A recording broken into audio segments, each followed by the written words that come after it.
Welcome to Americana Archives. Travel back in time with us as we go throughout America's historic newspapers to find the lost and forgotten history of America. Today's story brings us to the great state of Virginia, being reported in the Peninsula Enterprise of March 8th, 1884. Today we have a story entitled Nellie's Present. It says, "It was near Christmas, only 2 days before the world's holiday, and the show windows of all the village stores were gay with beautiful Christmas gifts. It was really worth one's while to stroll leisurely down the principal street and look at the pretty things so temptingly displayed, and dream of the joyous groups gathered in the many homes at Christmastide." So at least thought Mr. Wells Howard, a tall, fine-looking gentleman who had health and wealth and plenty of leisure, but no home. It was not the fault of the good mothers of Mapleton, nor of their pretty daughters, that Mr. Howard had reached the ripe age of 35 and was still a boarder at one of the village hotels. Any one of them would have joyfully devoted herself to the task of making him a home and helping him spend his ample fortune. However, this eccentric gentleman managed to dispose of pretty large sums in a way that pleased at least himself. This morning, he had walked half the length of the village street when he came upon a picture which caused him to stop suddenly and watch the pretty tableau which was before him. Within the show window, surrounded by all kinds of bright, beautiful things, stood a large waxen doll with lovely blue eyes and coral lips and floating curls of bright golden hair. Outside, her little blue hands clasped in an ecstasy of delight, a little girl of 8 years stood gazing at the dolly, exclaiming, "Oh, you darling beauty!" Mr. Howard glanced from one picture to the other. The same blue eyes and golden hair, only the lips of the living child were pinched and pale, and her dress was thin and scanty, and upon her poor little feet were only worn-out gaiters and thin white stockings. She did not seem to mind the cold, for her whole heart was absorbed in admiration of the beautiful doll. "Would you like the pretty doll for your own little girl?" said a voice beside her, and poor little Nell started violently. Looking up into the dark, kindly face beaming upon her, then down upon her poor patched dress and worn-out shoes. "Oh, sir, it's too nice for such as I," she answered, looking around for a chance of escape, for quite a crowd of little people were now gathered around the fine window, admiring the lovely French doll. "Come with me," he said quietly, taking hold of her arm and leading her within the door. "Miss," he said to the obsequious young lady who came forward, "be so good as to find a pair of scarlet stockings and mittens for this child, and a warm pair of gaiters, and put the large doll in the window into a box." The girl obeyed, with wide-open eyes, bowing low as she gave him back the change for the bill which he put in her hand. Little Nell came forward, with a pretty flush upon her pale cheeks, and he put out his hand, saying, "I wish you a Merry Christmas, little one, with your twin sister in the box," and he placed the box in her hand.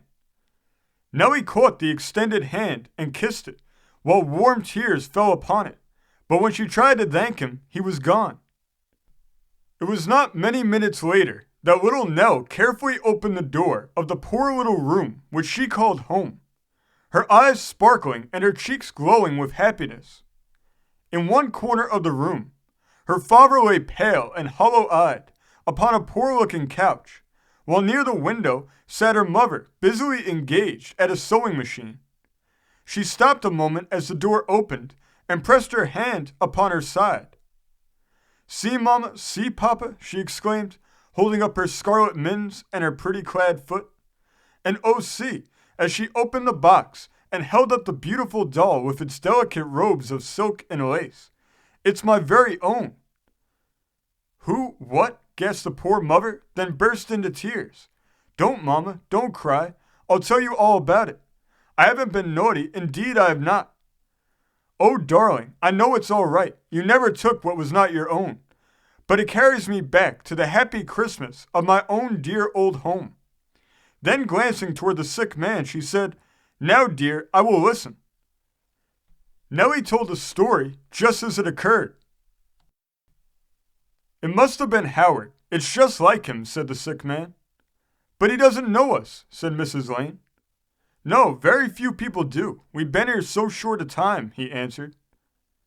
"Please tell me about my grandpa, Mama. Is he alive now?" said Nellie. "Tell her all," said the father. "I shall soon be gone, and it will not matter.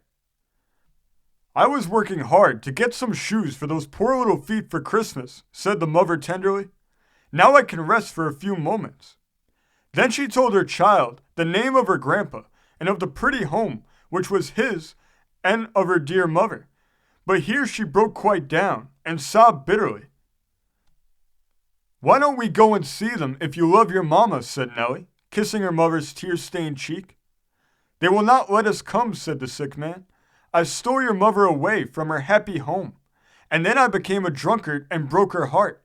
But now I'm going to die, and I hope you will all be happy once more." "Hush, dear, don't talk so. You will live and get well, and who knows, but we may yet be happy." He shook his head. Nellie, who was stroking his thin white hand, said, "Where is my grandpa? If he could see you now, Papa, I'm sure he would love you." "No, Nellie, I dare not get well. I'm a slave to drink, and it's everywhere to tempt me. Your grandpa lives only 10 miles away. When I'm gone, you must go to him and ask him to forgive me." The day before Christmas had been unusually cold and frosty. "God pity the poor this day," said Mrs. Lefrop, as she looked down through her frosty windows into the icy street. "It was a bitter cold night," said her husband, from his armchair before the open fire. "They are trimming the church and lighting it. What a great fuss, all because of custom." "No, Father, all because of Christ's love. I'm so thankful that he came to earth and taught us such precious lessons of love and forgiveness. I've been thinking of our Ellen, Father," she added with a sort of half-smothered sob. Just then a little rap was heard on the side door, where a sheltered piazza kept out the storm. Mrs. Lefrop opened the door. A tiny child stood there, with great tearful eyes, on the lashes of which tears were frozen. "Come in, child. Who are you, and what do you want?" The child walked straight across the room to where the old man was sitting, peering around to see who the strange intruder could be. "You're my grandpa," she said. "I'm Ellen's little girl, and I want you to forgive Mama and Papa and me." The old man grew very red in the face. Then he arose and went to the window. Soon he began pacing the room, muttering to himself. Mrs. Lefrop, when she heard the child's words, clasped in her arms, chafing the chilled limbs and sobbing. "Ellen's child, my precious lamb, and where is she, and how came you here?" Then, in a few words, Nellie told the story. When she had learned who her grandpa was and where he lived the night before, she resolved to come to him. "I told Mrs. Morris, our nearest neighbor, that if Mama called for me, she was to tell her not to worry about me, but Papa is so very sick, I do not think she will." "And did you walk all the way, child?" said the old lady. "Oh, no. I got 3 or 4 long rides, but it took me most of all day," she said. "I think I'll have John go down to Mapleton tonight," said Mr. Lefrop, coming up beside his wife. "The child's mother will grieve for her." "And won't you please forgive us?" said Nellie, seizing his withered hand and pressing it to her cheek. "Papa said I was to ask after he was gone, but I came before." "Yes, child, and may God forgive me," he said, catching her in his arms and straining her to his breast. A few moments later, the blue eyes closed in heavy slumber, from which the child did not waken till long after the sun had risen on Christmas morning. Meanwhile, Mapleton was in a buzz of excitement over Mr. Howard's strange freaks of benevolence. "He ought to have a guardian appointed, hadn't he, Mama?" said Belle Herman, one of the beauties of the village. "To think of giving that beautiful French doll to so poor a child. Why didn't he give her a new dress, or send her parents a barrel of potatoes. He left that for us to do, said her mother. Come, Belle, I have heard a great deal of scolding over this affair, and am tired of it. If we do not like what another gives, let us give better ourselves. No one else, as I hear, has been near the newcomers, though they are sick and in trouble.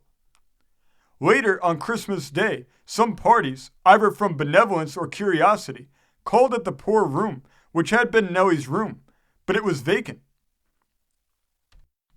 A man came in a big carriage last night and carried them all away this morning, said Mr. Morris.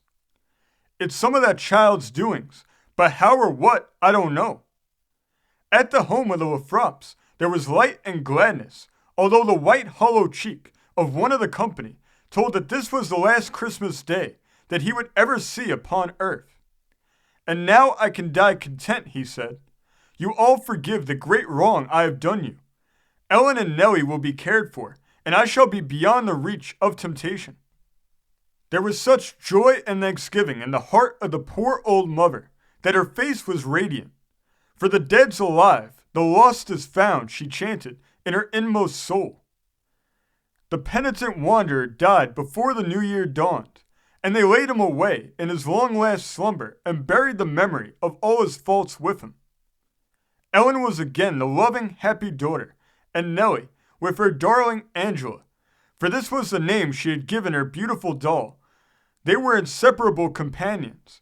In all her hours of study or of play, the smiling face of Angela beamed upon her, and the little lady was the safe confidant of all her childish secrets. 2 years had passed swiftly and happily by, and it was again Christmas Eve, and the church was trimmed with evergreens and brilliantly lighted in commemoration of the dawning of the light of the world nearly 2,000 years ago. The church was filled with an expectant crowd, for beside the usual Christmas services, there was to be a Christmas carol, and the wonderful little singer, the granddaughter of Mr. Lafrop, was to sing the solo. Very sweet and tender was the child's voice, as she sung of the mission of the Christ child, and a little back among the crowded seats, a tall, bearded stranger sat intently regarding the singer. The blue eyes and the golden hair were somehow strangely familiar, yet where had he seen them? Just as the full, rich notes of the solo ceased, the blue eyes rested full upon his face, and a light sparkled in their depths. A moment later, and the singer was nestled by his side. You are the good man that gave me Angela, my darling, and the pretty shoes and mittens. You must let my mamma thank you, she whispered. Then he remembered the pretty tableau at Mapleton, and the present about which he had endured a merciless amount of chafing. But the last anthem was sang, the benediction pronounced, and a gray-haired man, with a sweet-faced old lady upon his arm, came forward. Nellie, child, said the old man. Oh, Grandpa, this is the Christmas man, the man who gave me Angela and the pretty red mittens, and this is my mamma, mister. And the child stepped back as a fair-faced lady, clad in mourning, advanced and gave him her hand. Permit me to thank you, sir. You gave my little Nell a joy which is as fresh today as 2 years ago, and you were indeed a friend in trouble. My name is Lane, and this is my father and mother, Mr. and Mrs. Lafrop. And I am Wells Howard, and most happy to meet you all, especially my little golden-haired friend, he answered, shaking hands all around. Won't you come home and see Angela? Said little Nell artlessly, as she did not at all comprehend why they all should laugh, especially as Grandpa Lafrop warmly seconded her invitation. The gossips of Mapleton had plenty of business for the next few months, and at last it was fully understood that Wells Howard had purchased a house and that he was to marry a young widow of that place. Only the few most closely interested knew the whole story, though Nellie says thoughtfully to her tall friend, Isn't it nice and different that you are to be my own papa and that dear Angela has found her true home at last? The end. Thank you for joining us today. Remember before you leave to hit the subscribe button, hit the notification bell, and remember to like and comment below. and we'll see you next time on Americana Archives.